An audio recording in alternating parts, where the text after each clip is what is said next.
Berikut saya mempersilakan Yang Berhormat Aitam.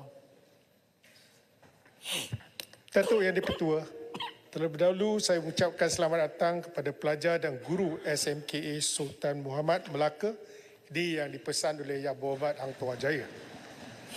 Tahniah dan syabas saya ucapkan kepada Menteri Dalam Negeri kerana telah membawa satu pindaan perlembagaan yang cukup penting bagi kita. Sebentar tadi kita telah menyaksikan kedua-dua pihak nampaknya kita serasi dalam soal ini. Kerana apa yang penting ialah semasa zaman COVID, kita dikejutkan dengan satu keputusan perintah mahkamah, iaitu mereka telah membuat satu perintah, iaitu kes warga negara wanita Malaysia yang melahirkan anak di luar, mereka telah buat kontes di mahkamah dan akhirnya keputusan tamat daripada mahkamah ialah kewarganegaraan patut diberikan kepada wasiat ataupun anak kepada warga negara ini. Jadi apabila berdepan dengan situasi, saya masih ingat masa itu saya dalam kabinet dan kita berbincang dan masing-masing atas dasar menghormati dan hak saksama antara lelaki dan perempuan, kita kena melakukan sesuatu termasuk membuat konsultasi dengan Majlis Raja-Raja. Saya masih ingat lagi. Dan selepas kita telah bertukar kerajaan, saya nampak inisiatif ini diteruskan. Yang lebih baik ialah Yang Berhormat, saya kena yang baik itu saya kena puji Yang Berhormat, bukan kena Yang Berhormat kawan saya.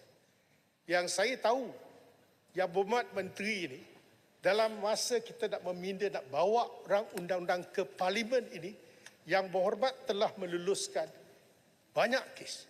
Daripada yang tertunggak 17,203 kes, nampaknya 67% iaitu 11,465 telah diselesaikan di bawah perkara 15.2, 15A dan 19.1. Dan saya rasa ini adalah satu keputusan yang baik kerana melihatkan bagaimana komitmen yang telah diberikan oleh Menteri.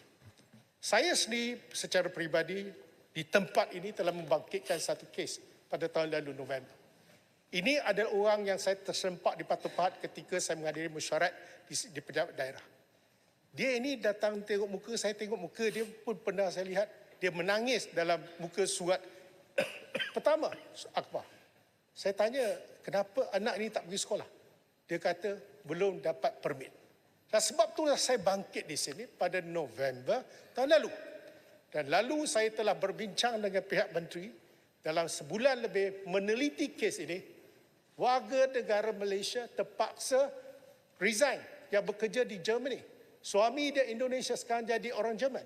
Dan kedua-dua adalah expatriate, terpaksa balik untuk melahirkan anak keduanya kerana apa yang dilalui itu sangat teruk. Kes pertama, adik ini Mia, nama dia Mia. Mia ni, dia balik ke sini tak boleh masuk sekolah. Dia menangis. Dan apabila ibunya menangis depan surat khabar, dia menjadi salah seorang jurucakap dalam Family Frontiers. Dan sebab itulah banyak lagi golongan profesional yang mereka memang mendahagakan kewarganegaraan untuk anaknya. Itu adalah keadilan yang diperjuangkan oleh mereka. Dan sebab itu saya kata, ini memberi satu kesaksamaan dari segi gender, baik pihak sini atau pihak sana, dan kita sepatut menyokong. Ini kes pertama. Anak adik dia kepada Mia ni dilahirkan di Malaysia tak ada isu. Tapi kakaknya, tapi atas bantuan Yang Berhormat dengan menggunakan kuasa undang-undang lama yang ada, Yang Berhormat telah luluskan dan serahkan pada 18 Disember tahun lalu. Tahniah dan syabas Yang Berhormat.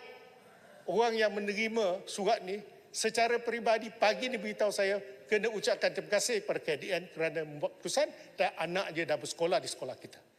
Dan kedua, pada hari yang sama juga dibawa satu kes, rakan sebaya dia adalah seorang international company punya CEO di Malaysia. Dia dah bercerai. Anak dia seorang. Dilahirkan di mana? London. Jadi bercerai, anak nak serah siapa?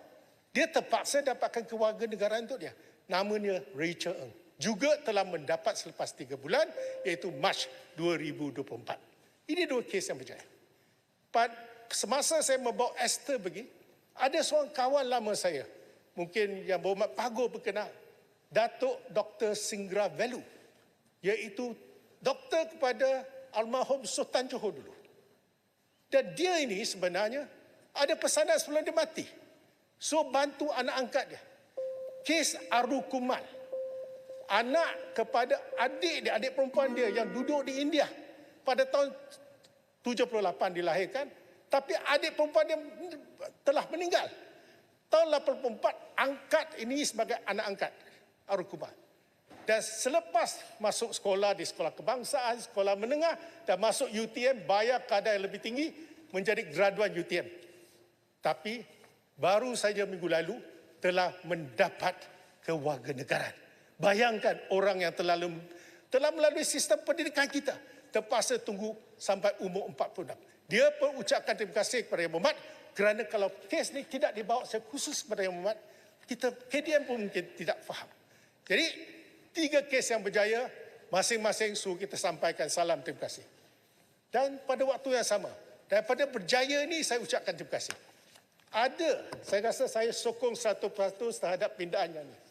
Tapi dalam kes yang 5,738 yang belum berjaya, saya kena bagi pandangan dalam sini. Ini kes Lim Pei ni dari Banting. Dia ni adalah seorang banker HSBC. Suaminya juga banker dari Hong Kong. Dia lahirkan anak dia di UK dan sekarang bekerja di ibu pejabat HSBC dekat Hong Kong. Jadi, sejak dilahirkan anak ini pada 13 September, Disember dia daftar dekat pejabat konsulat. Tapi baru-baru ni terima surat ditolak. Tapi dia tanya saya, boleh tak kamu beritahu saya apa sebab saya ditolak? Sebab tu saya kata, saya akur dengan keputusan kerajaan kata kita tak buat secara retrospektif. Okey. Tetapi kalau kes ini 5,738 yang terkandas, apakah tindakan untuk membantu mereka? Satu saja. Daripada feedback yang kita dapat, kes ni sekurang-kurangnya kita beritahu dia apa sebab mereka gagal. Dan dari situlah apakah kerja yang boleh dilakukan supaya dia boleh memohon proses apa yang perlu dilalui. Saya berharap Yang Berhormat ini adalah demi kebaikan. Kalau Yang Berhormat dah selesaikan 67%, yang tak layak tu saya faham boleh tolak. Tapi kalau kes yang genuine seperti Esther pernah lalui, Rachel, setiap kali terima surat ditolak menangis. Tak ada cara lain sebab dia tak tahu sebab anak ditolak. Jadi sudah tentunya perlu wujud satu SOP. Untuk perkara 15A, 19.1, saya rasa SOP ini kena jelas untuk membantu mereka yang masih mendahagakan kewarganegaraan. Dan saya nampak dalam kes ini, ya betul, tidak retrospektif, tapi ada tindakan terhadap kes-kes yang sebelum undang-undang pindahan ini berkuasa. Saya berkuat kuasa, sebab tu saya minta menteri melihat perkara ini. Dan satu perkara lagi, saya minta supaya SOP itu dapat kita dedahkan dengan lebih jelas. Dan apabila usia 21 tahun diturunkan kepada 18, saya berharap dia akan memberi satu impact positif, mempercepatkan isu, tapi kita tidak kompromis dari segi syarat-syarat dan penuhi. Jadi saya rasa kalau dulu lama sangat, kadang sampai menteri belum tengok fail itu.